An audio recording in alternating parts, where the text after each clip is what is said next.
Good morning and welcome to Unfiltered Vision News, bringing you the news unfiltered Monday through Friday, 7 to 9 a.m. Eastern. My name is Dr. Ashaki Noni Nichols, and I will be your host this morning. And unfortunately, this morning, we are going to start out with some sad news. As many of you probably have heard and seen about the shooting in Minneapolis, Minnesota at the Catholic school. So I wanted to cover that, but I also wanted to just start out the show with just a little bit of a prayer. I was hoping to get some other people on just, to pray today for the families and just their community because, regardless of the politics, nobody wants to see this happening. And it is truly a tragedy. And it shouldn't be happening, right? It's letting us know that, we are living in a time where we really need to communicate more, right? And violence is just not the way to communicate if we're hurting. So I just wanted to say a quick prayer. God, thank you so much for this day. Bring us all here together, Father. I'm just really praying right now for those that have lost loved ones, lost children, have injured family members behind this, God, that you really that they have a speedy recovery for those were injured, God. And I just pray that you give comfort to those that lost loved one, Father. And for the state of Minnesota, God, I'm just really praying, Father, that you help the officials through this trying time that they're having and really bring their community together to see what things that they can do to make it better and so they don't have another incident like this for the individual that committed this crime, this act. Father, I pray that you have mercy on their soul, God. This was an individual that was really hurting, Father, and that hurt was taken out on other people. So again, it's with a heavy heart that I come to you this morning, Father, but I pray that you give comfort to all the hearts, Father, and just heal our land, God. I love you, and it's in Jesus' name I pray and give thanks. Amen. Okay. Because I know we usually have, a prayer with Fridays, and we will have prayer with Friday. But I just wanted to start off the show with that prayer because we need it. Our country just needs it right now. So I'm going to play a video first that details and talks about how, unfortunately, the shooter had gained access to the weapons and how they gained access to the weapons that they used. So let's start with that article. To live now from Fox, I'm Andrew Kraft, and our continuing coverage of this shooting outside of a church, the shooting into the church there from outside by this gunman who died from a self-inflicted gunshot wound, injuring at least 19 people, killing 2 children, injuring with gunshot wounds another 14 children and 3 adults. Thankfully, those 14 children who are injured, they're going to be okay. They're going to survive. But this community now irreparably damaged and changed from such an unspeakable tragedy here. So we still have some of these vigils. This one in the gymnasium there at Holy Angels just wrapped up. We also have another one going on live now in Lyndhurst Park. And you can see people lighting candles. It looks to be on a kind of baseball diamond there in the park for the Annunciation shooting. So in the meantime, we're going to keep some of these live pictures up, but we're going to bring into the conversation, like we promised, more and more expertise, especially when it comes to law enforcement and the response and the investigation, including our friend David Katz, who joins me.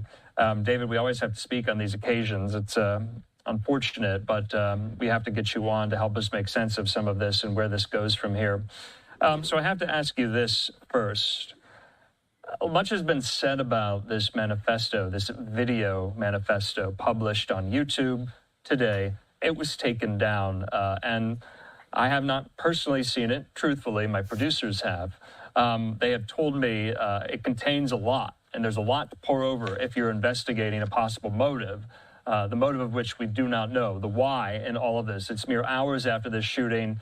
You really never get the why until much, much later, if at all. Sometimes you never get the why here. So what will they be looking at in this video in particular? Well, Andrew, I always enjoy being on with you, but maybe one of these days it could be when we're not discussing such a profound tragedy. It just, my heart is broken. These are all our kids. I don't understand what when the chief of police says we don't want to rush to motive. I saw the manifesto before it was taken down. It is the most vile, twisted compilation of insanity. This young man was a twisted, completely deranged individual. And I have a couple observations. If this is already posted on social media, we know with certainty that social media sites have the ability to screen content. We've seen that in elections before, haven't we? I don't understand why the screening process can't pick up something like this, where someone is not only spewing this psychotic, violent, vicious rhetoric, but is toying with firearms, is manipulating ammunition, and they do nothing. They don't pick up a phone and call the FBI or local law enforcement. That is outrageous. Okay. David, I want to put this up. Reporting from our colleague Brooke Taylor at Fox, confirmed by our Fox 9 team as well in Minneapolis.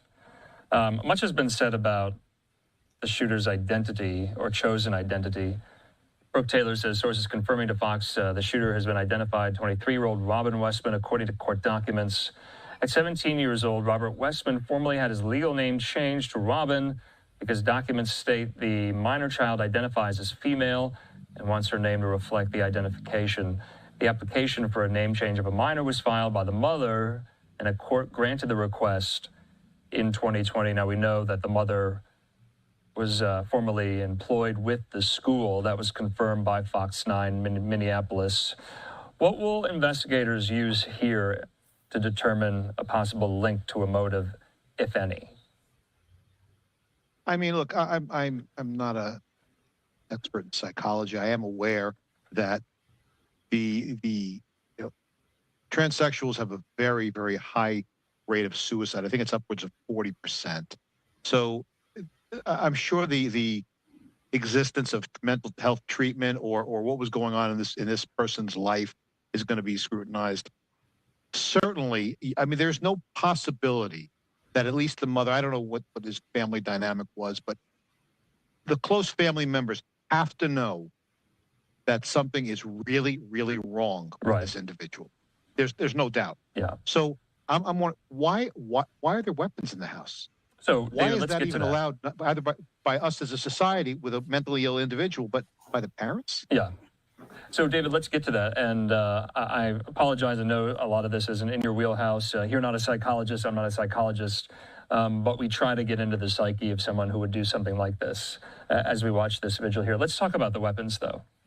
We know that they were purchased legally by the shooter, and they were purchased recently. They include a pistol, a shotgun, and a rifle here. These were legally obtained, David. Yeah, that's because, I mean, how many times have we had this conversation? When you purchase a firearm, you fill out a federal form. You attest to the fact that you do not have a criminal record. You don't have an order of protection filed against you. You don't have you're not a habitual drug user. You talk about the whether you're taking psychotropic substances or under mental health, being treated for mental health issues. But there's no database. I mean, we have HIPAA laws that actually would prevent a doctor from saying this person has the recognizable personality disorders, signs of a personality disorder, which are highly correlated to individuals who have a predilection for violent action like this. This is not red flag laws where your neighbor could be ticked off that you make a phone call and put you on a list. This is a situation where there is no possibility that this person was not well documented, well known for having psychiatric problems, and there's no mechanism to prevent that individual from going into a gun store and buying a firearm. It's outrageous. Apologize there about my microphone. So we do know, though, he had no criminal history. That was said by law enforcement officials at the press conference. I want to talk about another part of the investigation. 4 warrants were executed today, 1 for the church, and then 3 for other residences in the nearby area, in the metro area here. So what are investigators looking for via these warrants? And why the church? Why do they need a warrant for the church? That's the scene of the crime. Yeah, I don't unless there's some location in the church that might have been under the control of the mother. The mother worked there. I mean, it may be out of an abundance of caution. Typically, you don't need a warrant when you're investigating a crime scene. I haven't read the affidavit, so I wouldn't be able to comment on that. As far as the other locations, I'm assuming there's some nexus to the shooter, and what they'll be looking for, obviously, more weapons, but they'll be looking for additional clues into this savage creature's mentality. Computers, cell phones, journals, just to see what he was writing when he started having these delusional, violent fantasies, and try to piece together why these warning signs were not acted upon. And again, you'll have people start, well, we got to control guns, we got to we got to harden the church. What we have to do is prevent mentally ill people from getting access to firearms. That's what we have to do. So Courtney Godfrey, we just spoke with her from Fox 9. She noted a cruel irony in all of this, that students went through active shooter training in the school every year, not in the church and for the church. And I thought I just had to note that. That's a cruel element of the story here. I want to ask you, though, what was the police response like in your view? How do you think they did? Well, I think there's no indication that did anything other than heroic and rapid, but the point you raised with active shooter training, I've done active shooter assessment and response training in everything from a small shul, a Jewish synagogue in a basement in Brooklyn, to a mega church in Texas. These houses of worship present enormously difficult challenges. It's not when you're in a typical office environment, school environment, and you can think, okay, we can lock down a classroom, we can evacuate. You're in pews. Imagine when you watch a movie, even when someone gets up to go get popcorn, it's tough to get out. Excuse me, pardon me. You're in tightly confined spaces. Now imagine you're in pews. It's the same dynamic. And not only is someone shooting, but they're shooting from outside. You don't have the opportunity to confront the shooter or identify the shooter before they come in. So this coward was shooting through the glass. These poor, innocent, beautiful children and their teachers had no chance. And the stories of these other kids jumping on top of their classmates to keep them safe. I mean, God in heaven, what absolute heroism from the youngest and most vulnerable among us. But again, the shooter does not get the opportunity to do this. If someone picks up a phone and says, I have information with respect to a deranged individual who's expressing violent inclinations, this person needs to be taken off the street, or this person at least needs to be prevented from getting weapons. So David, I wanted to kind of pick your brain on this other cruel aspect and weird aspect. Frankly, you and I talk about so many of these mass shooting, mass casualty incidents. This shooter today chose to barricade the door, preventing people from exiting the church, and decided to shoot from outside the venue he targeted. I mean, what is that about? I mean, have you ever seen that? I mean, usually we see these mass shooters, they go inside the venue and they wreak their carnage that way. He stayed outside. Yeah, this was a well thought out massacre, or at least attempted massacre. Thank God. I mean, I'm cringing saying only 2 kids were killed. I mean, these are 2 families whose lives will never be the same. 2 lives that are taken from us. There have been instances where the shooter has prevented access or egress, lighting fires or barricading, just to keep people herded in a space. But to your point, this is different because after the barricade, he went outside and shot through the window. I haven't looked at the layout, but I'm assuming that the pews would run parallel to his line of sight, which indicates the ability to target a lot of people at the same time. So and plus we know he knew this facility. Why? Because his mom worked there. He knew it. He knew what to do. He knew how to prevent escape, and he targeted people through the glass like the savage coward he was. All right, David Katz, we're going to have to leave it at that. We do appreciate your insight. And one thing that, I just thought about that the expert had said, he talked about the social media that this person had that, obviously we've come across now. And he was like, why wasn't there any type of triggering, right? Why didn't this tip off maybe the FBI or another agency at the state level to say, hey, this person has, like violent thoughts and they may act upon them. You need to monitor them. Were they being monitored? I think that's the bigger question. And my question is, if this person purchased a gun, why isn't that taken into account with the background check? Because even when you apply for a job now, they scour your social media. They do. They comb through it to make sure that you're maybe in alignment with their organization, or if there's something on your social media that they don't want to be a part of because that's maybe your belief. I don't know. Right? But they do use your social media within your background checks, and they've been doing that for years now. So you mean this person was able to purchase a gun? They've had all of this stuff in their social media, and nobody looked before giving them a gun. It's that part, right? We don't need a database. Everybody's put their business out on the street. Just saying, like there needs to be another level of check. And you can't say, well, that's violating their personal space. You are already out in the street. You already signed away your your right to personal privacy, right? The Patriot Act has already done that for everybody. But it's situations like this that make me question, like, how was this person able to do it? That's the bigger question, in my opinion. And I wanted to check out this article from All Sides.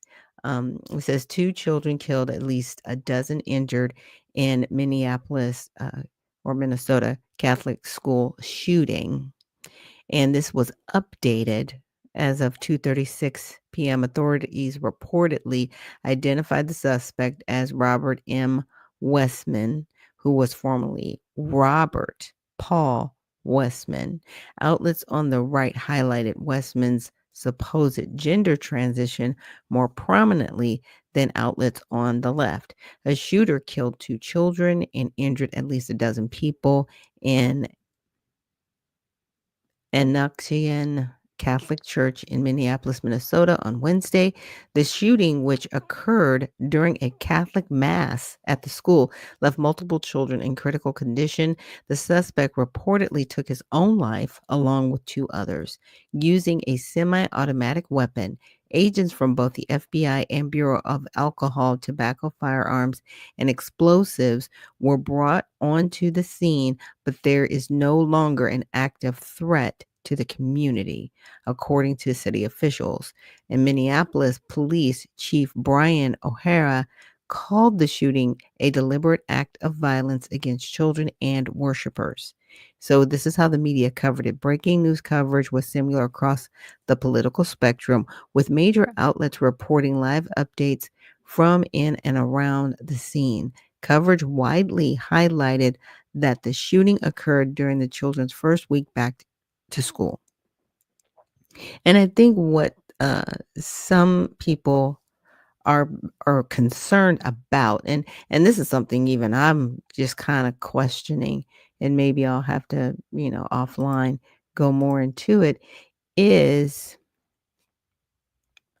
this is another shooting that's happened where someone who is transgender is involved.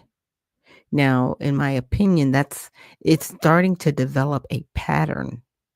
And I think they really need to start looking at what's going on with these people. Because I want to say the last person, it was a school, They got into the school, but it was a woman transitioning to be a man. And I'm not sure if they lost their life or not. I'll have to look back at that last shooting.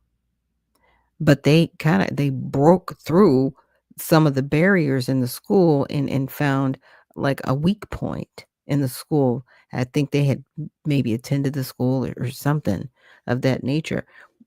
But they need to really start looking into this because these individuals are on medications that do affect them mentally. When a man is taking too much estrogen, their hormones are going to be all over the place. So are their emotions and feelings.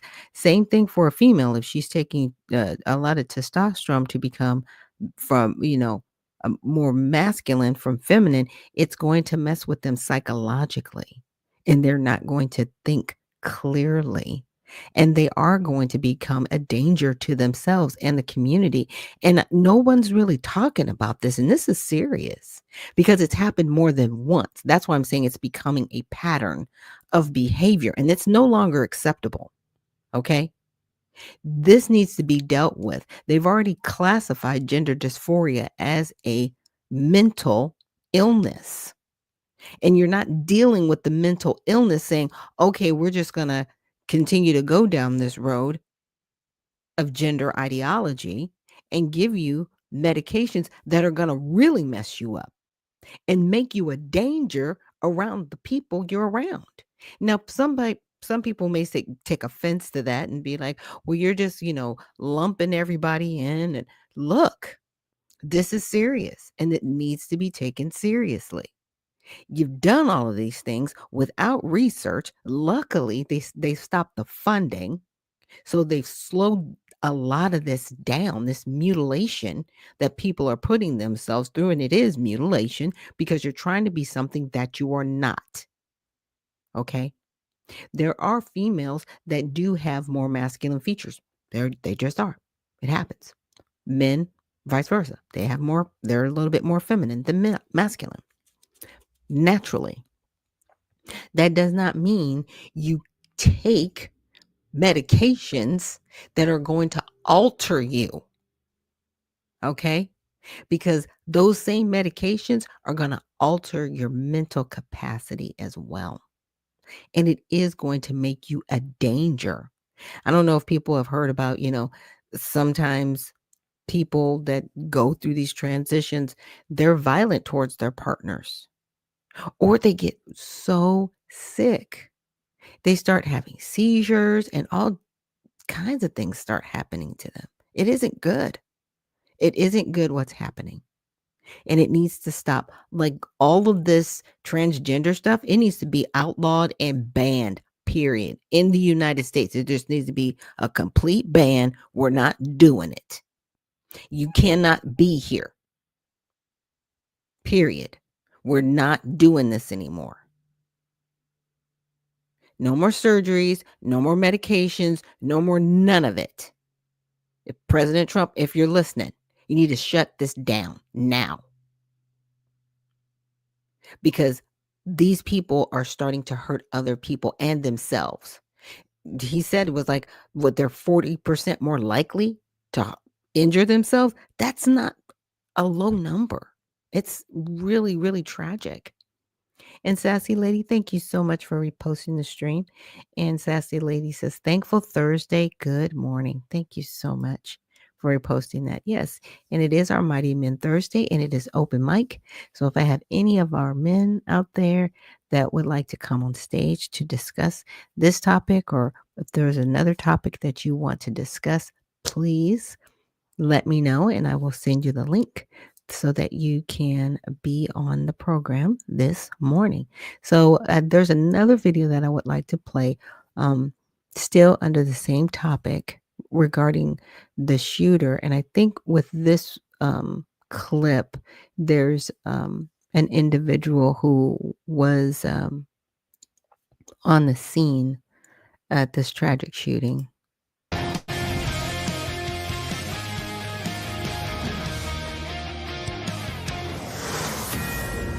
Fox News alert, tragedy in Minneapolis after a shooter opened fire during a morning mass at a Catholic grammar school. 2 children killed, 8 and 10 years old, and 17 others were rushed to the hospital. 14 of them were children, but police say they're all expected to make it, thankfully.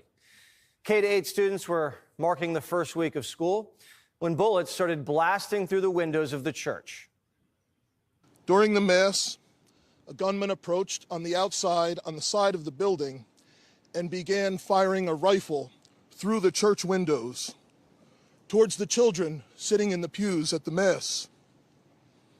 Shooting through the windows, he struck children and worshipers that were inside the building. The shooter was armed with a rifle, a shotgun, and a pistol.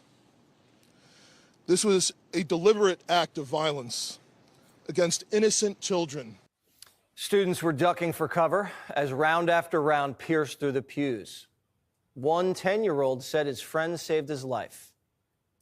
We just got into Mass, and it was like 3 minutes after. It was very scary. It was like my friend got shot in the back. He was like laying on top of me, like making sure I was safe, and he got hit. So that was really brave of him. And you have a nick on your neck? Yeah, that was, I don't even know what it's from.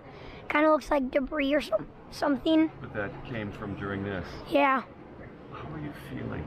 You seem pretty put together here, but it's got to be tough. Yeah, I'm just like confused kind of because I never thought it would happen. This should never have happened. But how did it? The shooter was identified as 23-year-old Robin Westman.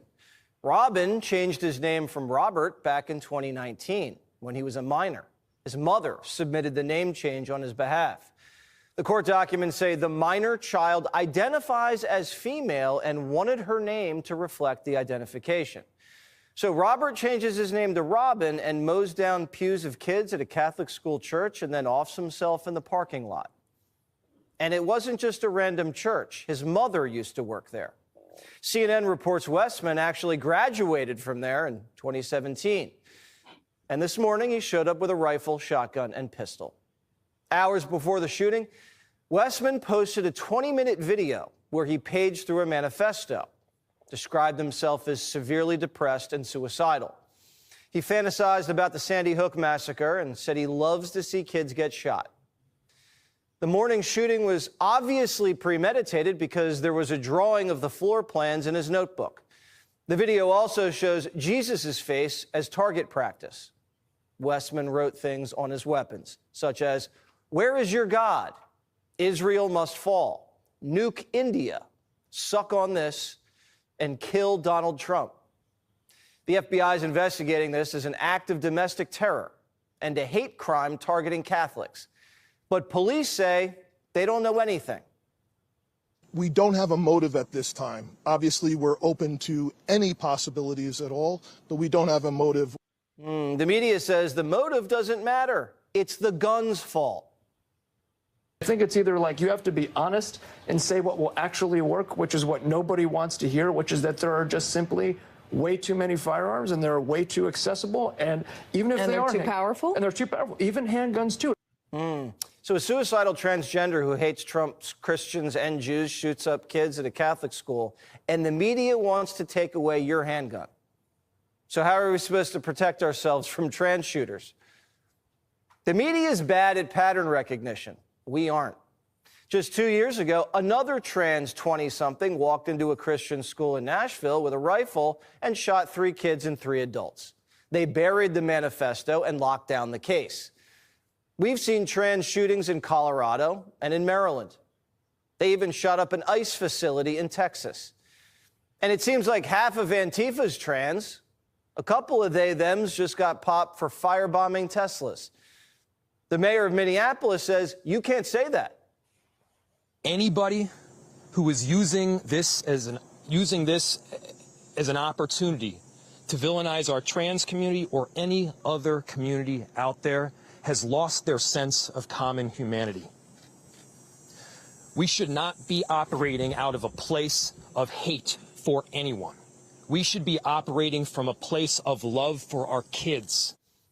I don't hate anyone who thinks they're trans. I feel sorry for them. But statistically, the trans population has been prone to violence. That's not villainizing, that's reality. And if you can't recognize reality, you're in danger. We love the American people, especially American children. And if they're troubled and believe there's somehow a girl trapped in a boy's body, we want to get them help. We don't want to give them hormones and operate on them. Society shouldn't be trying to produce more trans kids. We shouldn't be encouraging an emotional disorder or whatever this is. And doctors should stop profiting from it. Great Britain ended child sex change surgeries. They said it's barbaric, and they're right. And politicians should stop elevating the trans issue like it's the civil rights struggle of the 21st century. You see it all over Minneapolis. Minneapolis will continue to be a safe haven for our trans community. For being a safe haven for transgender individuals. We have sued them for gender-affirming care. Yes, we are not going to scapegoat our transgender community. When our children tell us who they are, it is our job as grown-ups to listen and... Okay, I must stop right there because this is disgusting. First of all, these people aren't even old enough to get a driver's license. They can't drink. They can't sign a mortgage, but you're going to let them make a life-altering choice that will ruin them forever. Not for a moment, forever. And you're talking about when our trans children tell us, well, when the children tell us who are, we need to believe. Stop it. It's okay to tell somebody no. President Trump, you need to shut this down. You need to shut this down. I know that the funding has been removed from transgender surgery. It needs to be outlawed, period. Outlawed, period. It is not anything. It isn't. They've propped these individuals up, giving them privilege and trying to write it into law, which is disgraceful. To write into law, it's okay to mutilate yourself. Stop it. Shut it down. Shut it all the way down. Make it illegal. Ban it completely. We need a complete ban on any transgender surgeries. And the only thing that they should be able to get is therapy. Therapy to deal with their gender dysphoria. That's it. No hormones, no nothing. We're not doing that because we see where this is leading. And it's not leading to anything positive or good. For Minneapolis, Minnesota to be like, oh yeah, we support trans people and all that. No, stop. Stop it. Stop it. Stop it. Stop it. You are killing people. You're the worst. The mayor, the governor, whoever this lady is. Stop it. Take a minute. Black Flag says, great day to you, Black America. Wishing you peace, strength, and good energy to carry you through today. May everything unfold in your favor. Thank you so much, Black Flag. That's beautiful. That was awesome. And thank you for reposting the stream. And Sassy Lady says, almost always white males commit such heinous crimes. And it's sad. You know, there have been a few people. There's like the one Black person that we saw and one Latino person, but they predominantly people are Caucasian that get this stuff. It's really crazy. It's really crazy. And Black Empower says the adults going with this are groomers, right? Trying to make their lifestyle the norm. It's an agenda. It's a complete agenda. In my opinion, it's a death cult because once these people start cutting off body parts and all this, they're not going to be able to reproduce. They're getting rid of their reproductive organs. For young women, they get their breast cut off, they get their uterus removed. Yeah. And people are thinking, huh? Yeah. And then they cut off part of their forearm to act as genitalia that rots, by the way. Because you can't make something that you were not naturally born with. You just can't do it. And for young men, it's just the opposite. You know, they castrate themselves. So you're now trying to create a generation of eunuchs. These people do eventually, unfortunately, sometimes kill themselves or die because they may not have access to the medications that they need to keep them alive. There have been individuals that have tried to desist or retransition back to what they were, right? But they still have to take these medications that cost hundreds of thousands of dollars. So at the end of the day, was this just a money pit? Is that what we've done? We've just created a whole class of people that need continuous care? I mean, what have we done? Yeah. And Lady said, the Lord isn't pleased at all. Absolutely not. Absolutely not. I mean, we have to fight every day and beg God for his grace through the nonsense. Because now, of course, they are going to want to come after the guns and say, okay, guns are bad. No, people are bad. People use guns, and bad people sometimes use guns, right? But there's always a good guy with a gun to make sure that the bad guy gets taken out. It's just like with crime, right? And we'll get into a little bit of that, and talk about DC and Chicago. But if you don't stop the criminals, the crime isn't going to stop. But innocent people shouldn't have their guns taken away because they need to protect themselves. The police don't live at our house. For the good people, they don't. We don't have detail like some of these officials. And in my opinion, their detail should be removed and revoked by the people. Complete revocation. They shouldn't be able to use detail at all. What do you need detail for? What's wrong with you? You're not a celebrity. You're a servant. Huh? What are we doing? Why are our tax dollars paying for your detail? Stop that. Now, if you want to take it up at your own pocket, that's your business. But don't use resources from the city and state that you're in and wink, wink, Chicago, allegedly. No, you shouldn't have detail. Not at all. All right, let's get back to this. To believe them. So when your 9-year-old tells you he's a horse, do you let him sleep out in the barn and eat hay? What are we doing here? Just a few years ago, the psychiatric community classified transgenderism as a mental illness. Then doctors went woke and removed it as a condition, and now millions of young Americans are identifying themselves as trans and getting high fives. When someone has an illness, we should treat it instead of affirm it. We don't celebrate schizophrenia. We don't encourage depression. Teenagers are confused. Sometimes these things are just a phase. And if they're not, all right, then a grown man can wear a dress. If he wants to do that in America, he has that right. We're a pretty darn tolerant society. But the left's weaponizing trans kids and turning them into culture warriors. And they've been turned loose against the church, schools, and Trump. You see it, I see it. The trans clan has a militant wing, and it's out for blood. They're taking lives, defiling churches, and freaking everybody out. And some politicians are doing more to protect shooters like Westman than soft targets like schools. In 2023, private schools in Minnesota begged Governor Walz to fund more school safety. They told him it was an urgent and critical need. Minnesota had an $18 billion budget surplus, but the governor didn't do it. Instead, he turned Minnesota into a trans sanctuary. And his attorney general, Keith Ellison, sued Trump so they can keep castrating little boys. Tim Walz failed. Our leaders keep failing us. They failed us during COVID, on trade, on immigration.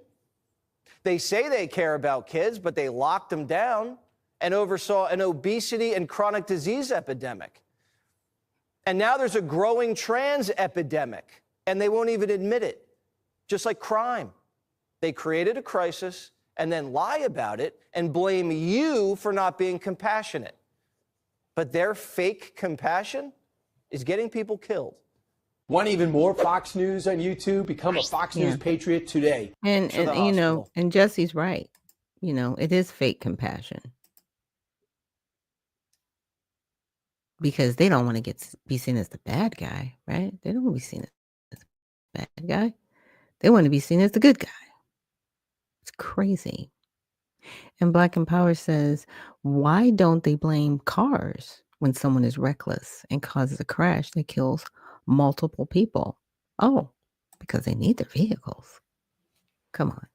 This is about really disarming the country, because they will use this, and you're going to see it out there. You're going to see all of the Democrats running to see, this is why we need to get rid of guns and this, that, and the other. You're not going to get rid of your gun. You're not going to get rid of your security detail. You're not going to walk around unprotected. Stop that. But you demand it from the general public when somebody that you actually propped up commits a crime.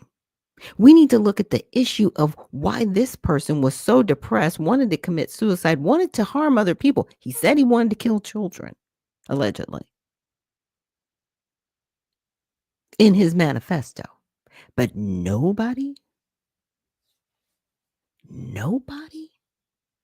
went and investigated that? Really? You've got people that are thrown in jail for making a post. I'm serious. They have thrown people in jail over it. They have harassed people. Why would you say something like this about this person? But you can't find this dude. And I guarantee you they knew. And I want this investigated by the FBI. You better find out who knew when they knew it, and they did nothing. And these families better be compensated. All of them. Because you've put people in danger for your agenda. That's the disgusting part. And that's what, Jesse was saying. You have an agenda and you're putting people in harm's way for your agenda. What are you doing? What are you doing? You need to keep people safe. And Black Flag, put up some spot on. Look, we have come to a place, in my opinion, in our society where we're looking for answers and we want to do right by one another. We truly do. But there is a segment that's hurting, and they're taking that pain out on the rest of us. Okay? Transgender people are in pain, and that's my opinion, because they stop loving who they are. They don't feel that they are in the right body. That's a disorder. We need to help them, and we need to find out, why don't you love who you are? You're an amazing person. Why don't you love you? Period. We need to start there. Nobody starts there. They just want to throw medication at it. They just want to throw therapy at it. Nobody wants to sit and talk and work through it and actually parent, right? And, you may have seen her on my show, the wonderful Gabrielle Clark, who was able to desist her child when they tried to convince her daughter that her daughter had, was a girl, but had a boy, should be a boy, right? Basically, did it behind her back. She sued and won. As she likes to say, she sued their drawers off. And she won, but she was able to get her child back. And she put a program together called Affirming Reality. And I'll make sure to, tag that, in the post for people out there who may have a child dealing with this mental disorder. But it's not just the disorder. Like I said, it comes back to the parenting. It comes back to the environment that these children are in, and they need that engagement. And she was able to successfully desist her daughter and bring her baby back. She did that. And she was able to help other individuals do the same thing to bring their babies back home, to have a life, a successful life. Now, I don't know if they're out of the woods with therapy. I'm not going to say that. but at least they're on a better track where they're starting to love themselves, love who they are, and not wanting to harm themselves and others. And that's what we need to get to. So we're going to take a quick break. And when we come back, we're definitely going to, check out immigration, but also check out the reaction from some people and what they feel as far as what Trump is doing, what they feel he may not be doing. So when we come back from this quick break, we will check that out. So thank you guys so much for joining me here on Unfiltered Vision News, and we'll see you on the other side.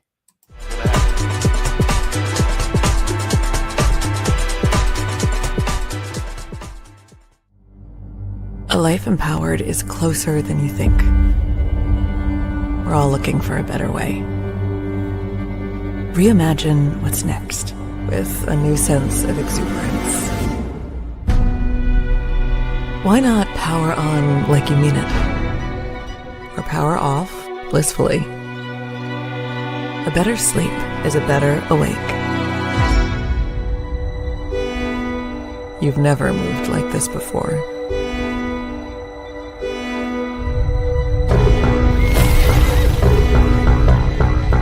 The energy nature intended. Imagine reprogramming the way you look at the speed of science.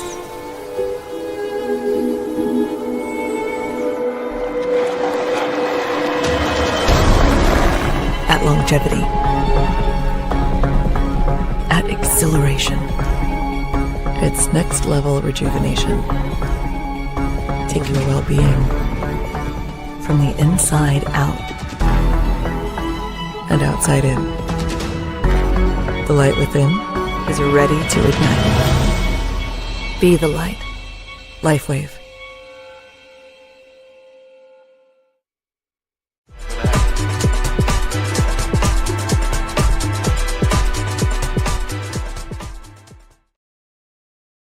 And we are back. Thank you so much for joining me here on Unfiltered Vision News, bringing you the news unfiltered Monday through Friday, 7 to 9 a.m. Eastern. My name is Dr. Ashaki Noni Nichols. And again, thank you for joining us here. And we had a few comments that came in. Let's see. Black Empower says healthcare professionals are scamming. There's money in the treatment, not the cure. Exactly. This is why, we have all of these runs and walks for cancer. You would think over 50, 60 years, that cancer would be curable. It wouldn't even be a thing. It should be eradicated. But to his point, there's money in the treatment, not the cure. They don't want to cure any of this because they want the money for the treatment part of it. And as a society, we should start demanding, if you do not come up with a cure for this in a specified amount of time, you're not going to get any more funding. How's that? Like if you see, when you threaten people's money, then they start acting right. But see, here's the deal. The same people that own the pharmaceutical companies own the meat farms. And they produce some of the foods that we eat, right? They're the same people. The same people that claim to solve the problem are the same people causing the problem. And that's the irony, but that's also the disgusting part of it. And see, this is why we have the FDA and all of these other agencies, right, to look into this and to stop these basically racketeering industries that are acting like cartels. But they're not fixing it. Why? Because they're on the payroll too. I mean, Kennedy just recently got rid of a lot of them that were making billions of dollars off of vaccines. Just got rid of them. So it's going to be interesting to see the way our country goes. But again, to Black Empower's point, we need to start demanding the cure and stop just treating the cause, right? Which is making you billions of dollars to treat the cure, to treat it, not to fix it, just to treat it. It's truly sad. And Patty Cake says, Grand Rising, watching from YouTube. Have a black-tastic day. Thank you. Definitely having one. Thank you so much for joining us here. So we're going to check out Cash Jordan. You know, he's one of my favorites. And he is looking at some further situations with ICE. But ICE, you know, they got a little bit of muscle now. I kind of like it. So let's check it out. Steamrolled New York City's immigration court. Oh, they got him by the shirt. Oh, they just hit the camera. The camera guy was in the way. Stand back! Stand back! Move back! This guy must have been difficult. This is the freedom. I'm coming to my process immigration. What country are you from? I'm from Western Sahara. What country is he from? I don't know if we're going to find out. Look, they got this guy right here. Now, I just want to remind the audience, and trigger warning, if you're triggered by this, you might not want to turn away. But a lot of these individuals, when they're in those courts and they are escorting them out, it's because they have been given deportation orders. That's why they're removing them. Okay. They've already gotten their due process in the courtroom. And the judge said, okay, you are to be deported immediately. And ICE is right there waiting for them, escorting them out the door so they can be deported immediately. See, that wasn't happening before because ICE was told to stand down under the previous administration. Let's continue. Oh, taking the stairs today. Stay clear. Sometimes they take the elevator. I guess it takes too long. Oh, look at this guy. Clear. Fantastic job. Fantastic job. Oh, so many people getting deported. They're joking. They're having fun. You got to have fun at work while you make America safe. The only people not having fun are the activists over here taking pictures. I can't believe how many people are here in this hallway. You can't even walk through this hallway without being intercepted by this mob of agents. But you want to know why there are so many illegal immigrants in New York City? This is Savannah Hernandez standing in front of the Bronx migrant shelter that was opened 6 months ago to house 2,200 migrant men. Now, wow. I wanted to come to this area because, of course, it has been open now for 6 months, and I wanted to see how the neighborhood was faring. Brand new shelter. I keep seeing those headlines out of New York stating that migrant shelters are closing, and as wow. of this month, you do have 62 that have been closed so far. But they keep opening new ones. Since 2022, you've had 250,000 illegal immigrants come into New York City, and around 200 migrant shelters opened as a direct response.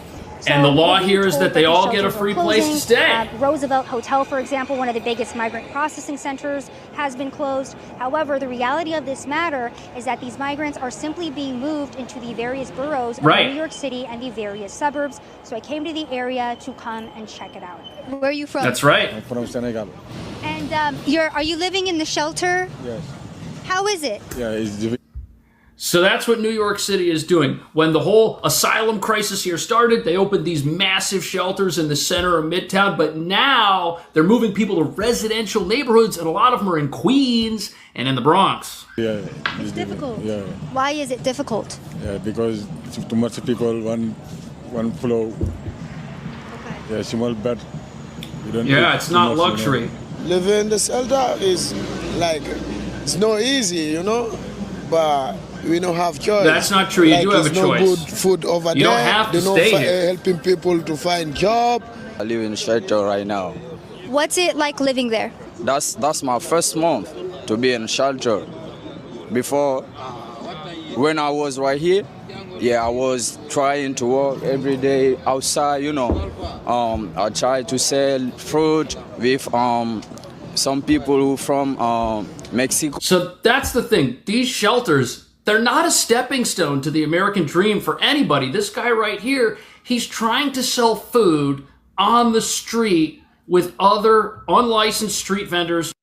Okay, and this is something that when I went to New York, I want to say last year, like May, June, I was up there. And the thing that tripped me out, I was like, you guys have street vendors like they do in California. It was weird. It was weird because, see, when my grandson was born, and he was born in 2016, like in August 2016. Yeah, because he just turned 9, my little guy. When I was there weren't any street vendors. They didn't exist, at least where I was at in Spanish Harlem, right? So I was walking around and I was like, okay, kind of reminds me of California, kind of reminds me of being in downtown LA. I didn't see any street vendors, which I was really surprised about because that was something I was used to. But then when I went to visit last year, I saw them everywhere. And I was like, how are you guys doing this? And then I found out about the food stamps that they were getting, the thousands of dollars in food stamps that they were getting a month. And I was like, okay, see, this is the gamut that y'all ran in California, where they would allow you to be these street vendors, where you as an illegal didn't have to have proper documentation to even be a retailer to resell something, right? Because typically you have to have some type of license, especially if you're selling food of any kind, because if somebody gets sick, you know what I'm saying, they need a way to sue you or whatever. Yeah, but they were just on the little carts, doing their lime juice and stuff. I was like, this is the stuff I see in downtown LA. Like, what are we doing? What is going on? But it was what the policies of the city have allowed in New York. That's what this gentleman is talking about. So I just wanted to give a little background on that. Who are probably also in the country illegally. That's helping no one. It's not making the city safer, that's for sure, because half these operations, the health department doesn't even know they're out there. But I lose that job, I can't pay my house anymore, and I come right here. You had a house before. Oh, he was paying rent somewhere. Before I was paying. As an immigrant, you don't have a lot of things to do. But it's okay here. We feel free, we feel comfortable, we feel secure. The other guy said it was uncomfortable. And I heard that some migrants were getting apartments. Do you have any friends who were able to get an apartment? Yeah, some of us got already apartment. Some people got job quickly, and yeah. Now ask yourself, how are people getting jobs if they're not illegal jobs? What company is going to hire somebody that doesn't have legitimate documentation? It's all very strange. Easy. Yeah. Why isn't it easy in the shelter? What's going on in there? Because a lot of people is the sick. No, you go to the hospital, a lot of people is not good. There's sicknesses going around. That's not good. Here in the U.S.? Yeah, no, it's better than Africa, but we don't have now job work. That's why even me, my chest is closed. I'm going to pause that right there. He said it's better than Africa. Wait a minute. Really? It's better than Africa. Okay. Why aren't you building up Africa? That's my question. Like, it's that mentality where it's like, okay, we got to sit back and wait for somebody else to put things in place for us, and then we'll work. It's like, no, sir. All of y'all Africans, you need to go back to Africa and make Africa better. Stop coming over here illegally. Stop it. Go back to your home country and fix it. And that's for everybody. Latino, Asian, I don't care who you are. If you are here illegally, you need to go back to your country and you need to make your country better. We do not want your illegal immigration here. Right now, we don't even want legal immigration. I want to shut down for the next 15 years. Shut it down. We don't want anybody coming in here anymore. We cannot handle the influx that we already have. Y'all need to leave now. I am not the person to fight for legal immigration or illegal immigration. I want everybody off the soil, period. Administratively, no more HB1 visas, no more chain migration, no more nothing, because we already have so many people backed up that have applied. There needs to be a cutoff, shut down. Don't accept any more applications. We are closed. I need y'all to take that little window thing that says closed on the front for America. We're closed, and shut it down, because the American people are suffering. And these people, they're over here suffering as well. You're talking about, well, we just don't have a choice. Yes, you do. Go home. You have a whole choice, bro. You have a whole continent to go back to. Go to it. Figure it out. This is not our problem. You not being able to work is not our problem. Go back to your home country. Because if you were any type of man, she shouldn't be able to find you. Why? Because you're working somewhere. You should not just be sitting around waiting for people to take care of you. Really? Okay. But Americans are lazy. I won't ever hear that. And Sassy Lady, I think you're commenting from the last segment. She says there's lots of money in treatment. You are not wrong. Completely right. And Black Bar says they seem to be well dressed and well fed. Homeless Black Americans are in worse conditions, and most times don't have clean clothes. Exactly. She was talking to all of these foreigners, and they've admitted they were from Africa, Senegal, whatever. But that's the thing. They're given resources and they're still not working. Like, what's that about? What is that about? Because see, they have job programs for you guys. What about the job programs for Black Americans and other Americans? Like, what are we doing? Yeah, that's what these NGOs have propped up and put in our faces and try to make it seem like, again, like Americans are lazy, and Americans are not lazy. Now, these African migrants who state that they can't work and that's why they're hanging out on the sidewalk are just one angle of this story. The other angle is, of course, the crime that is stemming from the Bronx and bleeding out into various parts of New York City. Yeah. I've had a lot of local reporters that have been highlighting to me that moped robberies have been a really big issue, not just recently, but over. Do you want to know how people are paying rent for their apartment? Well, some people are paying rent for their apartment this way, and that's terrible. There's also been a string of course, these moped robberies and these drive-by chain snatchings. Yeah, this is terrible, man. Purse here snatchings. In the Bronx that has been targeting women and children. He snatched the chain off of a 5-year-old. He snatched the necklace off of a pregnant woman very recently. And this is a crime that has been happening quite pervasively throughout the Bronx. Right off and of his course, neck. this is happening as well and has been happening in Manhattan too. And you had an entire gang of migrants on mopeds that were tied to a string of 62 robberies. I don't know if you guys...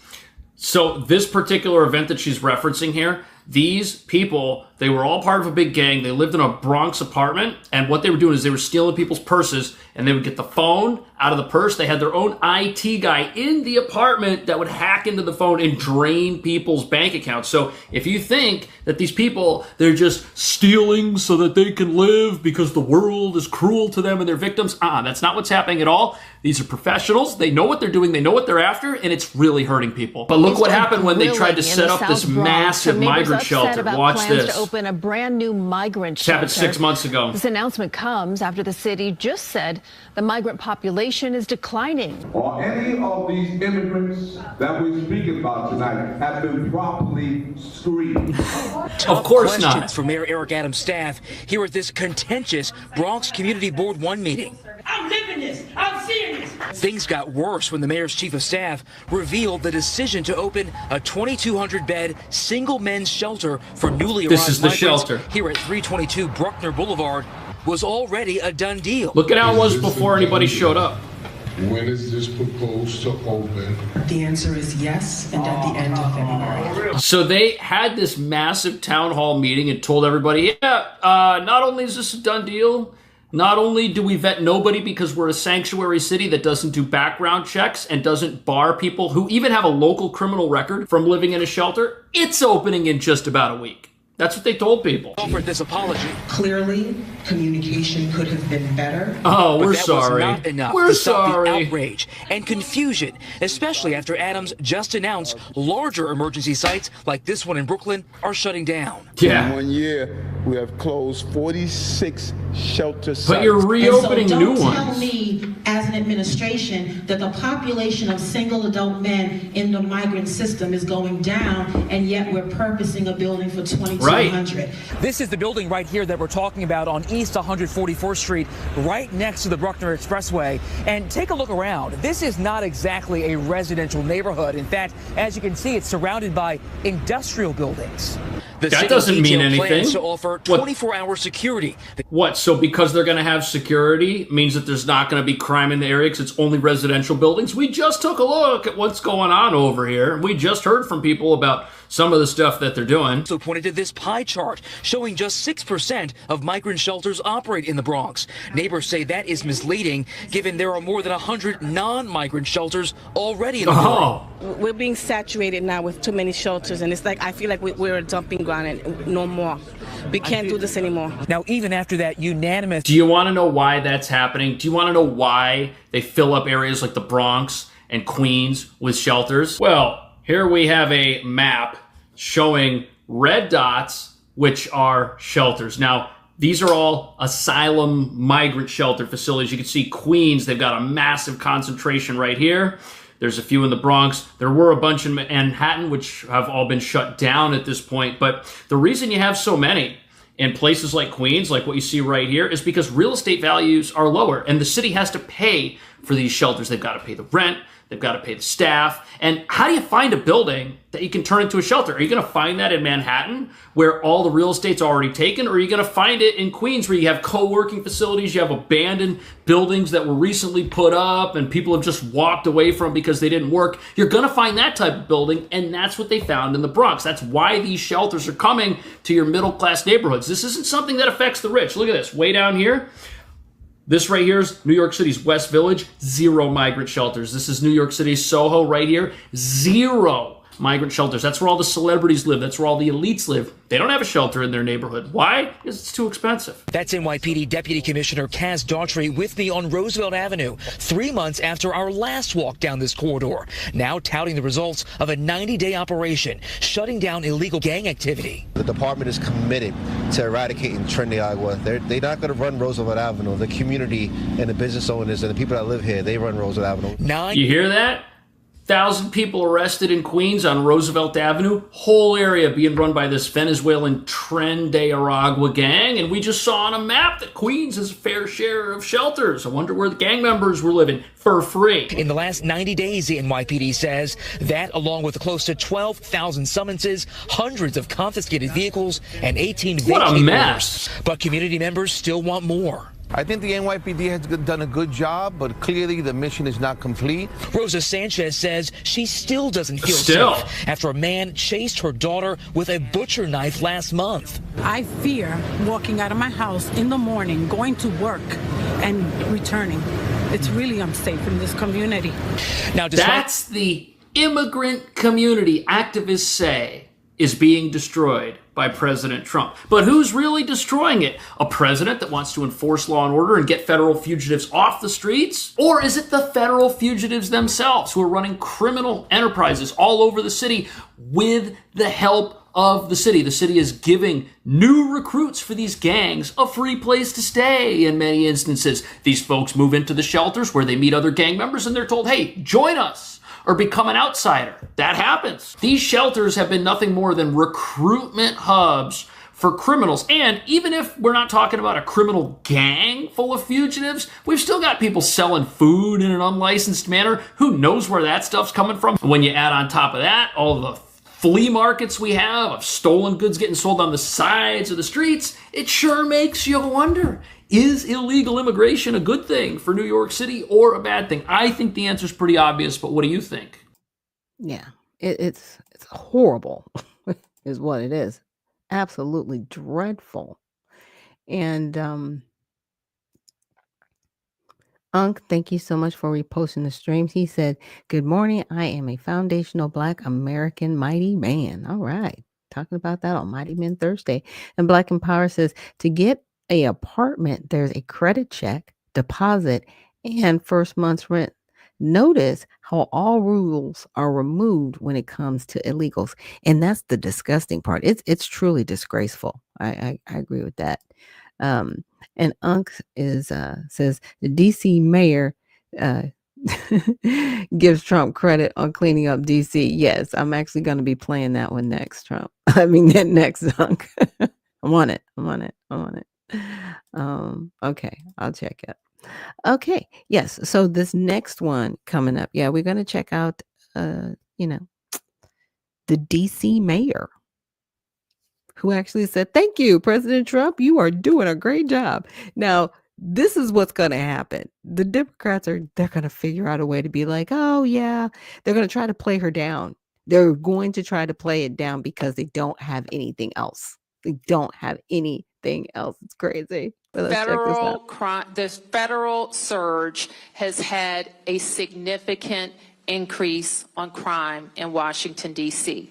and we greatly appreciate the surge of officers that enhance what MPD has been able to do in this city. And we're back, y'all. Thank you for watching today. Go ahead and hit that like button, my people. You know that it helps us out a ton, and of course it helps you because it helps us keep bringing you this content. Now, y'all, today, this video is all about the mayor of Washington, D.C., Muriel Bowser. She broke the Democratic Party today, y'all. She did something excellent, something laudable, and something that the other Democrats, they can't do for some reason. And we're going to get into it, how Muriel Bowser, she not only broke their main narrative, she not only broke something that they have been saying going all the way back to 2000, to the year 2000 and before, but she also drove a dagger straight through the Democrats' entire platform and made it such that they have to contend with a very harsh reality. So what am I talking about, y'all? I'm talking about the fact that the Democrats have demonized police officers and listen, and I fully acknowledge that in many situations, the police have acted badly. But we also have to say, look, on a whole, the police are a force for good, even though there are some rotten apples who have done some terrible things. So we have to acknowledge that. But the Democrats have wanted to demonize the police and treat them as if they were the overall a force for evil.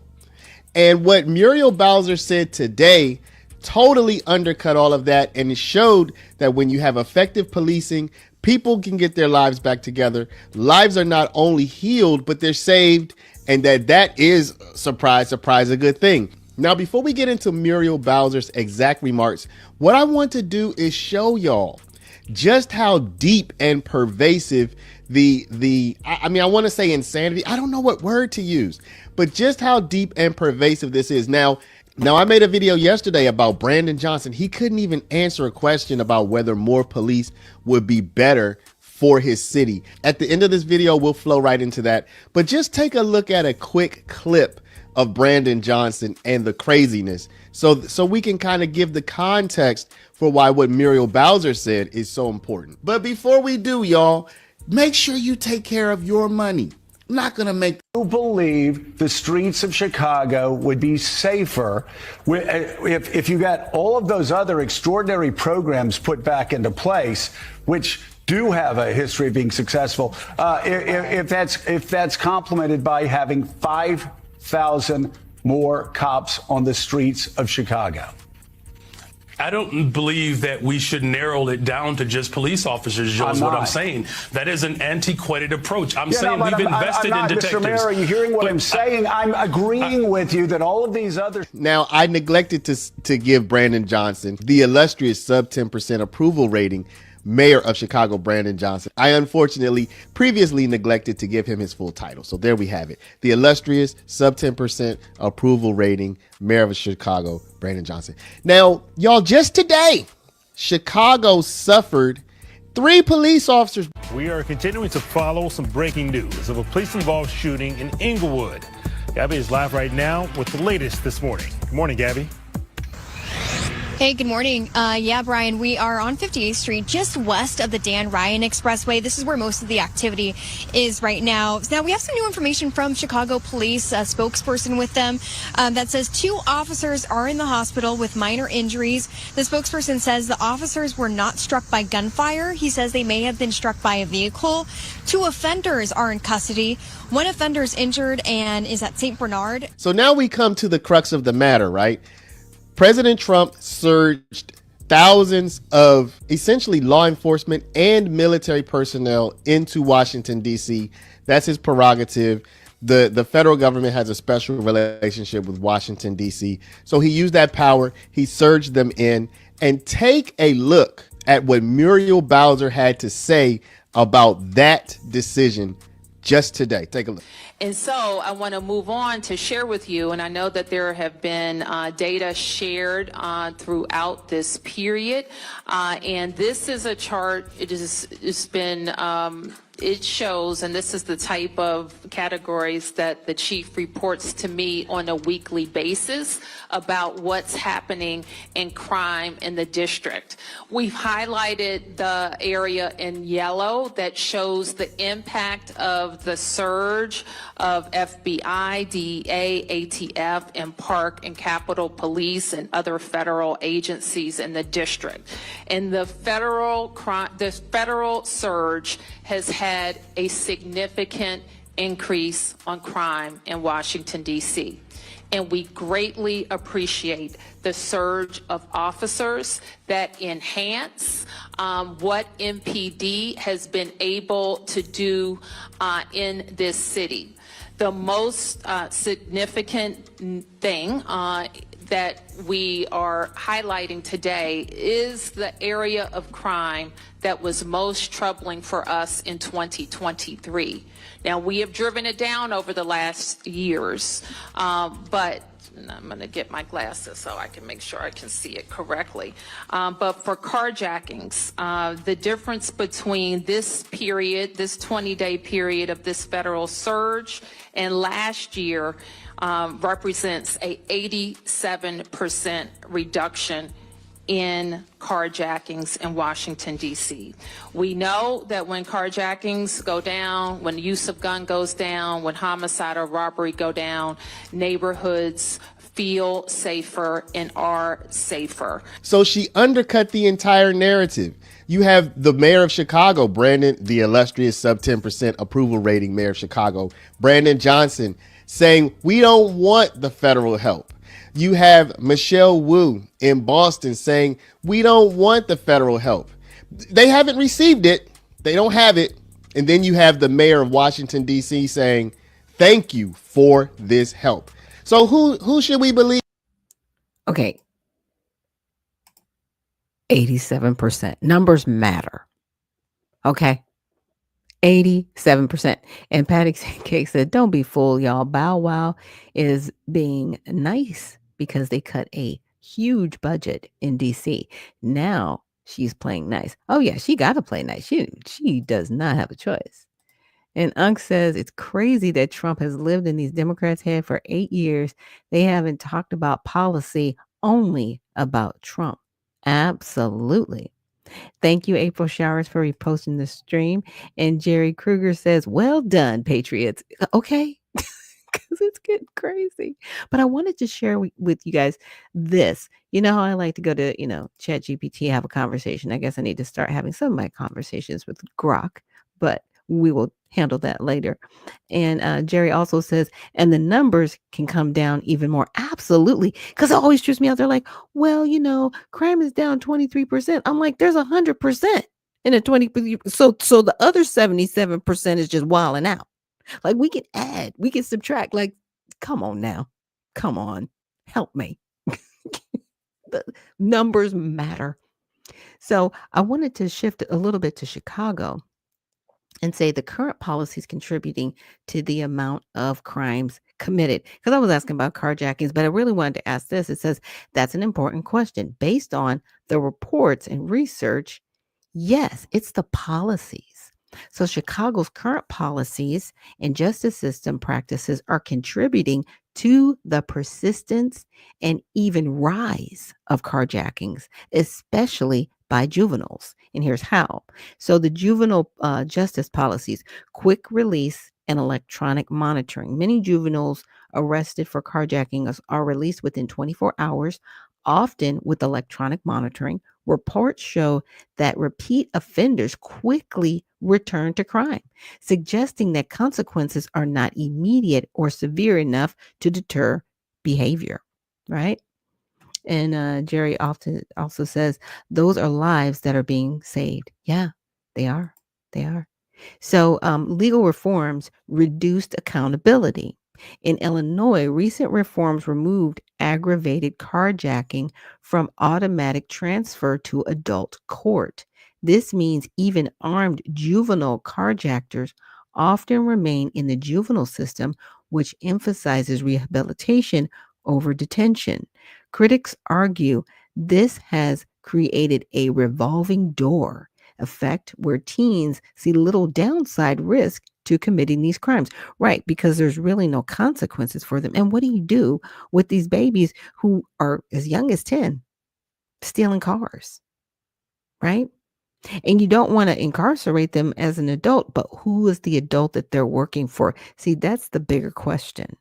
Somebody is still in these cars for these adults because these adults are like, well, if we do it, we'll go to jail for a long time. But if you do it, they're just going to slap you on the wrist and we'll just make sure that you're keeping money in your pocket.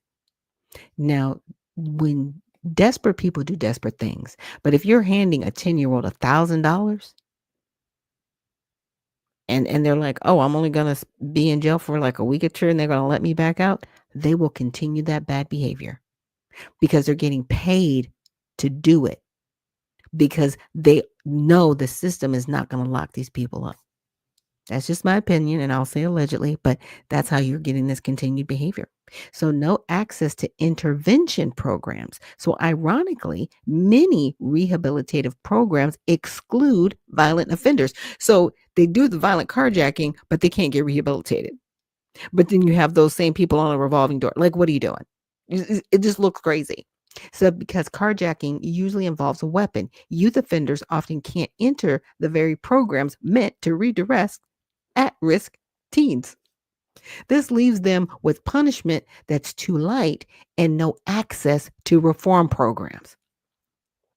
Again, the Democrats, like you're just really bad at your job. You're just bad at your job, and you're doing this. It's almost like nobody's messing with you. You're doing this to yourself. You're doing this to yourself, and you're screaming and crying, "Oh my gosh, I can't believe this is happening." You did it. And we're all having to clean up your mess. The hundreds of thousands of dollars for, National Guardsmen and all that, that's our tax dollars having to clean up your mess. Stop it. As far as I'm concerned, somebody needs to lose their paycheck until this mess is cleaned up. You need to just work for free. Okay? So the American people can recoup some of our money that we've had to use to clean up your mess. It's crazy. So there's low clearance and arrest rates. In 2020, only 5% of carjackings led to an arrest. With odds of getting caught so low, offenders, both youth and adults, see the crime as low risk and high reward. So they're not even really getting nabbed on it. That's why it's so high.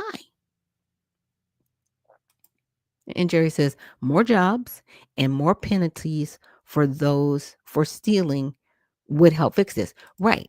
So, but here's the thing with the youth, like you just said. So if they're youth and they're caught with a gun, right, they can't get into the rehabilitation program, but they're sent right back out on the street. But these are the people that actually need to be reformed. So what are you doing? Curtail that policy. They need to be in jail or juvenile facility for a longer time and find out what they're good at. You might have a computer genius on your hands, but you would never know because you're not helping them get a skill set so they'll stop stealing cars. There's an incentive for them. You need to find who is that incentivizer, right? There is an incentivizer to this young 10 or 12-year-old. Like I said, if you've given a 12-year-old $1,000 to steal a car and they know they're only going to be in jail for a couple of days, they'll do the job. And I'm just using that as an example. And I hear what you're saying, Jerry. It's like, yeah, more penalties will fix this, but they're not putting the right penalties in place to really fix the problem. We've got an education problem, right? And we've also got a problem with why aren't you figuring out who is the crux of the matter in your neighborhood? Somebody's paying these little people to do this. And you need to get the little people to tell you who's doing it, right? And they may not rat them out, but I'm just saying. Trade schools again, absolutely. Because when people can do a job with their hands independently or even hire their friends, they do better in society. And that's what we need to encourage. We really, really need to encourage this. So there's also the social and economic factors enter acting with policy. So juvenile thrill seeking, young offenders often do it for excitement, clout, or gang initiation, knowing the system won't hold them long. So they already know the game. Adult economic motive. Adults exploit gaps in vehicle tracking laws and the secondary parts market, right? Chop shops. Weak recovery rates reinforce this. The police know what y'all know what the chop shops are. Stop that. Chicago is big. It ain't that big. It's not LA. Let's just say it. Okay. Look, I'm not even in the game and I know where the chop shops are in Orange County. Because I had friends. I knew people that did certain things. But they got out the game because they knew it wasn't worth it in the long run. Right? But chop shops do exist. And that is what you need to shut down. They're not difficult to find. They're usually hiding in a mechanic shop as the front. But yeah, when it gets real dark, they get certain vehicles and they chop them up and they use those aftermarket parts. You might be able to find an online sting. I'm just saying. Because the one thing about parts is they have codes. They have VIN codes on them. So you can track them back to those vehicles. Y'all just need to do better, law enforcement. Neighborhood concentration. Carjackings disproportionately occur in center, south, and west side neighborhoods where opportunities are limited and policing is viewed with mistrust. Yeah, because they just feel burdened by the police and there's no community policing. There's no conversation. So you've got to do that. Now, I know Mayor Brandon Johnson was like, yeah, we need to do this. But like, bro, you need to handle your situation. You can do both at the same time and build up the trust. But see, you're trying to protect these illegal immigrants. Okay. And you need to stop doing that. You need to take care of your people. You're just not about your business. You just need to go. It's fine. I've got somebody running for mayor of Chicago, Pastor David Lowry. He's going to be running for mayor of Chicago in 2027. Trust me, I'll be promoting him and we can check that out. And then number 4, community and law enforcement response. Law enforcement focus. Chicago police have created task force with federal and suburban partners, but these still face the bottleneck of low clearance rates and courts releasing juveniles. So even the courts are, because there's nothing that the courts can do because it's the way the policies are written.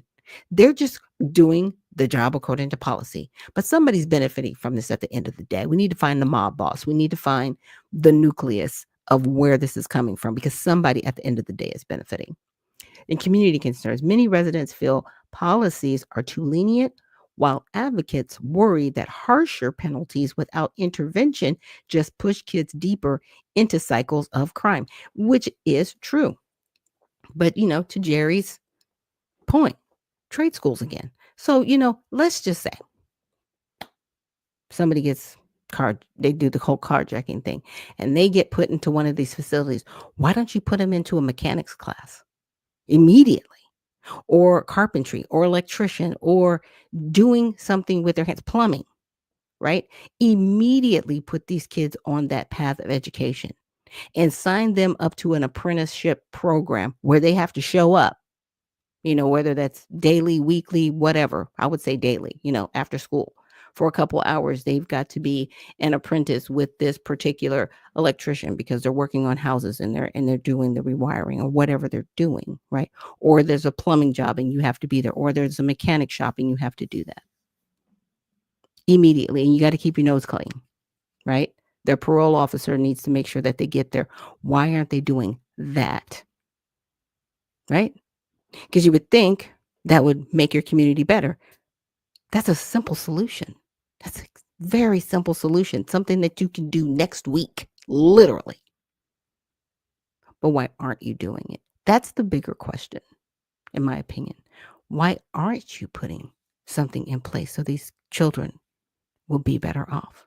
Or are you just trying to keep a constant crime going so you have something to run on? Oh, we'll make the city safer. Oh, we'll do what we need to do. While people continue to give you money and the situation gets worse. Yeah. We'll see. And Jerry says, cement and brickwork is very needed. Absolutely. There's so many things that they could be working on in Chicago. Can you imagine a youth, on the wrong path, and they get the skill set to actually fix some of the buildings around them, and they work with, someone else, and they're working as an apprentice, but they can walk by that building and say, you know what, I did that with my own hands. For men, working with your hands, it does something to you, for your heart and for your spirit, to have that ability to contribute. And that's what they're taking away from these young men. These young men, and even women, because I'm not going to leave the young women out of this. They're not being taught you need to give back to your community and not take from others. You need to earn the money you want so you can get what you want. If you want that Xbox, that's fine. But you need to earn the money. Don't steal and do something to get something else. You don't have to steal. You need to earn it and have that, confidence, and just as a human being, contributing to your community and not taking from your community. So this next video I definitely wanted to share and there is some profanity, so I just want to put that out there. I know there's some moms listening, and my grandma's listening, so I just want to preface this video, but he is definitely passionate about what he wants to share in regards to Mayor Brandon Johnson. The page out of the woke, liberal, politically confused Democratic handbook says that if President Trump is for it and wants to sincerely help you, do not let him push back at all costs, even if it means allowing your own community and constituents to continue to be hurt, harmed, or killed. The governor of Illinois and the mayor of Chicago are refusing to allow Trump to help them by sending in the National Guard and helping the local PD reduce crime in the city of Chicago, because they say there's 30 other states with higher crime rate than Chicago. Chicago is one of the highest murder capitals in the freaking United States of America. We've all seen it. We all heard the news.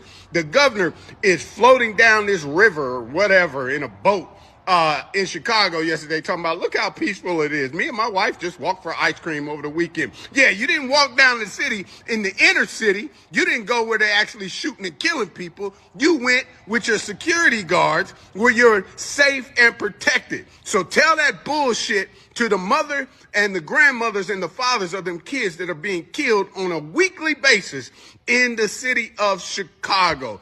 Do you believe crime is actually down in Chicago and they don't need the president's help?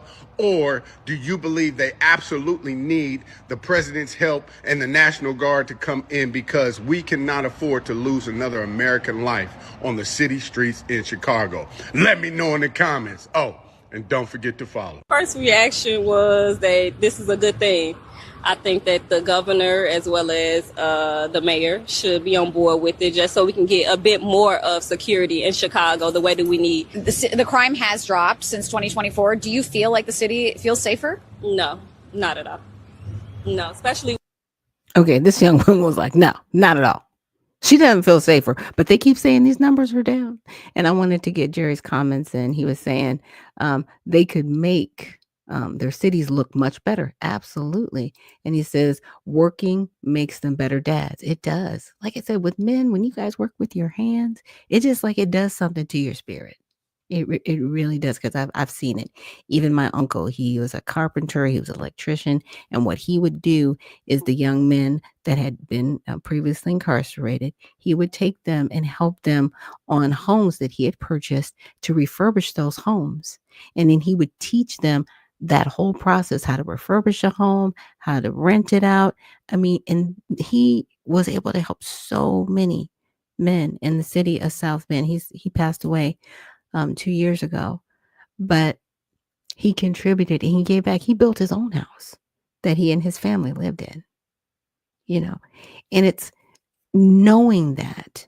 And I know that these young men and women can do better, but the people in charge need to write better policies to help them. It needs to be asked, why are you okay with all of this crime? And it is going on because the young lady's just saying now, she's like, I do not feel safer. She just doesn't. And Mark from the Soil, thank you so much for reposting the stream.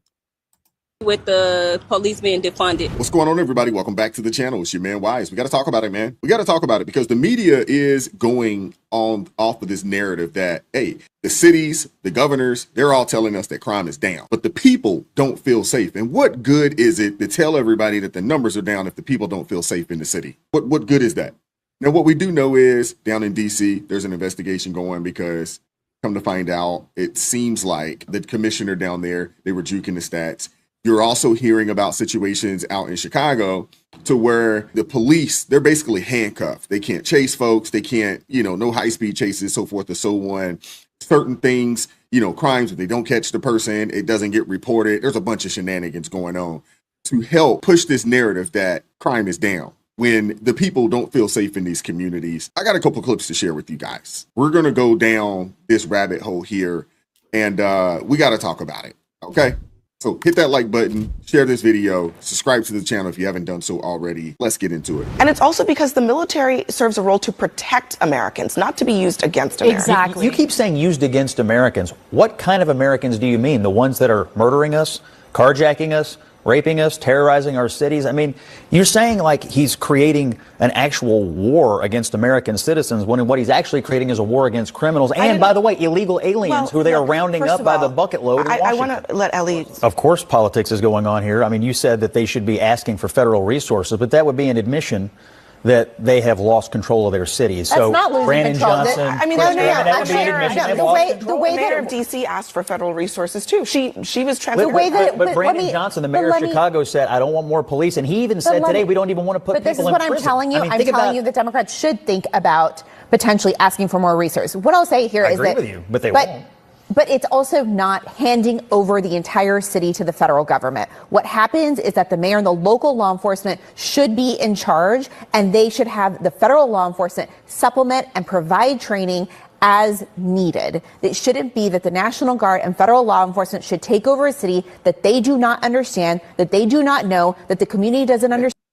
Okay, basic 101. This is what happened in DC because there is that home rule. Donald Trump is like, you know what? I'm going to take advantage of this and clean up the city. He knows good and well he cannot go to Chicago and do what he's doing in DC because it's not set up the same. He can't just go in and take over. What he can do is send the National Guard to assist law enforcement. They're basically like better security so that law enforcement can do their job. They create a barrier and they also create another level of intent, right? That shuts crime down because if you can basically shut it down so that people can't carjack as much, your police can actually get to other crimes and thwart those. That is the goal. Okay, with bringing in the National Guard. It is not the goal of Donald Trump to go in and take over the police and do all this stuff because, first of all, again, everybody's having to clean up your mess. You've made a mess. And we have to clean it up with our tax dollars. Look, I am not happy about this, but something has to be done because you're not doing your job. You're not doing your job. Pritzker and Johnson, you're not doing your job for the American people. You just heard people saying, I don't feel safe in Chicago. And look, I mean, when you heard... I am convinced that liberals don't care about Americans.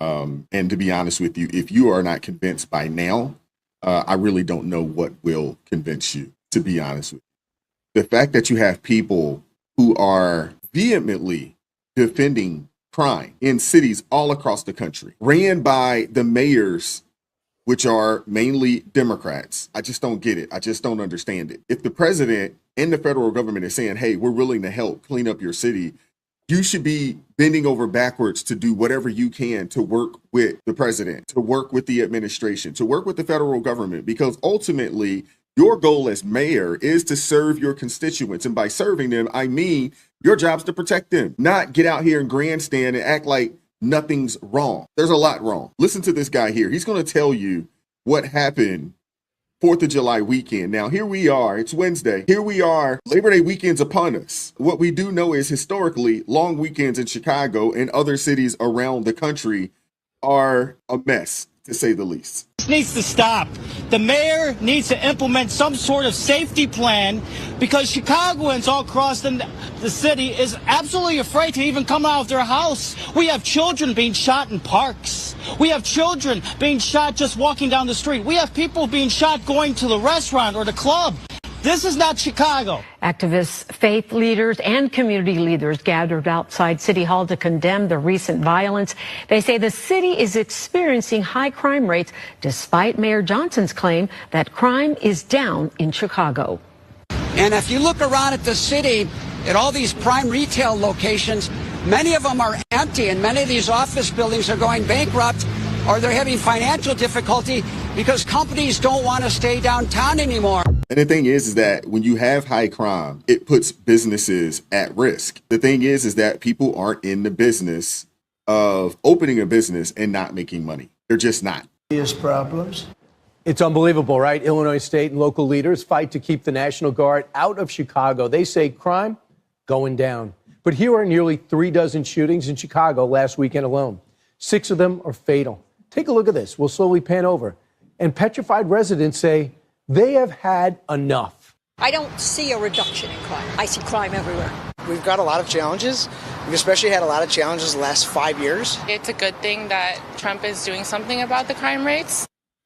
I mean, that's what these people think. And these are what the numbers say. Look at the shootings in the timeline. And as I do that, let me bring in my next guest. He's made it his mission to help clean up the streets of Chicago. Project Hood founder, Pastor Corey Brooks, joins us now. So, Pastor, we keep hearing from the mayor and governor, crime's going down, leave us alone. Should we leave you guys alone? Absolutely not. We need to invite President Trump in. We invite the National Guard in. You know, we've had 254 deaths in 233 days. 80% of those. Did you hear what he just said? 254 homicides in 233 days. That's over one a day this year. But Mayor Johnson and Governor Pritzker act like everything is fine. Have been black boys. And for anyone in our community to say that things are getting Trump in, we invite the National Guard in. You know, we've had 254 deaths in 233 days. 80% of those have been black boys. And for anyone in our community to say that things are getting better and that people are safe, that is an outright lie. We need to do any and everything we can to keep our citizens safe. One of the number one priorities of government is to make sure that the citizens of America stay safe. And that should be the number one priority of the governor and the mayor. But it's not, because the only thing that they're really concerned when it comes to black lives that matter is black lives that matter that vote. So we need people like you. I'd love for you to walk the streets with a camera and just ask people, what do you think? Would that help your life if there was National Guard here or more cops in your neighborhood with the National Guard holding down different other sectors that are less challenging? Because we look at these numbers, and this is what the governor and mayor are talking about. Murders are down 50%, robbery down 11%, burglary up 8%, felony theft up 46%, misdemeanor theft up 61%, motor vehicle theft up 80%. Those first two numbers is what they're leaning on. Those other numbers are so disturbing, it's sickening. So how do we break this? How are we going to break with Democrat against a Republican, and we end up in a political fight, and the people are not, their needs are not being addressed? We break it by telling the truth. We break it by hearing what the people have to say from the community. There's no doubt about it that crime is still a serious problem in the city of Chicago. Anytime you have individuals breaking in stores downtown in Nordstrom's, that's a problem. We still have mothers who are burying young boys and their sons are dying prematurely. That is a serious issue. And for individuals to make us try to feel as if we're witnessing things getting better, that's not right. It's distasteful. And for those who live in our community, we realize that's a lie, and we realize that something needs to be said. That's why I'm speaking out every time I get a chance, because I bury these black boys. I see the mothers who are crying. I see the deaths that are going on every day, and I witness the crime in our community every single day on the sidewalks. And this is someone, you know, in the communities out there trying to do the work. I mean, come on, man. Come on, man. What are we talking about? Danielle, he's trying to do the Gavin Newsom here, doing like the Trump troll. But we had 27 people injured over the weekend in violent events. People I talked to who've lived in Chicago for decades are afraid. They're still afraid. But we're supposed to believe it's all getting a lot better. Your reaction? We are not thinking about Pritzker or Brandon Johnson. We just had 4 mass shootings in the span of 1 month. 14 people got shot and 4 dead. We just had senior citizens laying shot, bleeding in the streets. And let's not forget the gentleman who we saw, who was on Facebook Live, get robbed and shot while he was sitting in his car. So we don't care about anything these people are saying. Tell Brandon Johnson and Pritzker, if Chicago is so safe with Brandon Johnson especially, let's leave his 150 police detail. Fire them and walk around with no police detail. And Pritzker, no security. Come in my community, the south side of Chicago. Come over there and let's see you say how safe it is. You can't even sit in your car long. If you sit in your car, you know that it's a chance you're going to get carjacked, robbed, or shot. So tell him to come around in my neck of the woods and talk that. Yeah. These people love the grandstand and gaslight, but he walking around with a 150 person detail. Come on, man. Now I want to show y'all some of the things that are going on. A lot of this stuff happened this year, some this month, some last month, some earlier in the year, but we're just going to go down and just check out some of the crime that is happening out in Chicago. Now, I don't know if you guys know this, but there was a Foot Locker out there that was a smash and grab that just happened recently. Listen to this young lady. I'm shocked and I'm disappointed at the same time because this neighborhood used to be a very good neighborhood. It happened around 6 o'clock Sunday morning at the store in the Lake Meadows Shopping Center, located near 35th and King Drive in Chicago's Bronzeville neighborhood on the city's south side. Criminals targeted the same store around the same time last year. Yeah, so they just went back for seconds. I guess they figured it was an easy lick, might as well. And then you wonder why these stores close in these neighborhoods. Check this Dunkin' Donut out. Look how they taking money at Dunkin' Donuts, y'all. Like, come on, man. What is this? It's crazy. Straight bulletproof glass through the whole thing, man. I mean, you can't even breathe on these people. Look how sealed this is. This is a professional seal. Like, you can't even talk to these people barely. Appreciate you, man. Getting up every day and seeing something like this, bro, that do something to your mental up here. It tell you, like, this how you feed animals in a zoo, gang. Like, that's pretty much what it's telling your mentality. Like, I don't trust you. You feel what I'm saying? At what point do we be like, we tired of getting treated like animals, tired of getting treated like this? Like, bro, like, you telling me I can't even hand you my money? But see, this is the result of the policies within the city not dealing with their crime issues. Because see, these criminals, they know they can run the town. They know what they can get away with. Gang, like, bro, like, the people who be owning these don't be from the community. They don't be from the city. They don't. You grow up, imagine you see this every day for your whole life. And then you go to someplace else and you see them handing the money. You gonna think something wrong with you, gang. Like, it's crazy mentality. They probably used to have regular open air stores. They used to, until they realized that they couldn't. So somebody invested a lot of money in some bulletproof glass to make sure that you guys can continue to get your donuts and your coffee from Dunkin's. They don't have to shut down, but their employees can be safe. They don't have to worry about their employees being robbed. They don't have to worry about their employees being killed.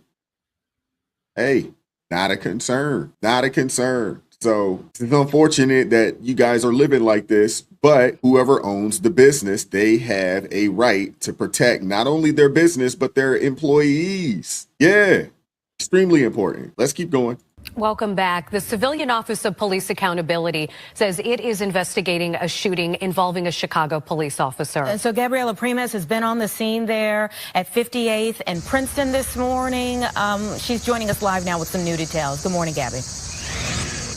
Hey, good morning. Yeah, and the main scene is just down the block from us, 50th and Shields. It's obviously blocked off by police tape here. Yeah. So I showed that from actually another video. But yeah, but you guys, you kind of get the gist of what's happening. It's really sad what's happening in Chicago and just really how they're okay with it. And so, just to clear up any what they want to call fake news, right? Because I did want to ask the question. I was like, has the White House reached out to officials in Illinois to help with the crime? The answer is no formal outreach has happened, right? And there hasn't been coordination yet. Okay.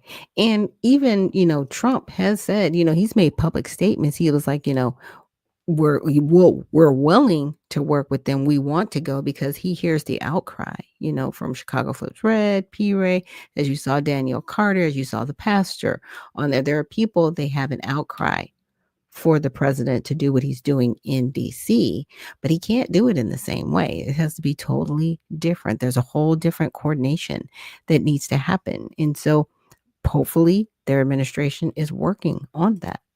Now it says, we know that when they talk about crime in any of these high crime city, they are mostly talking about Black communities, unfortunately.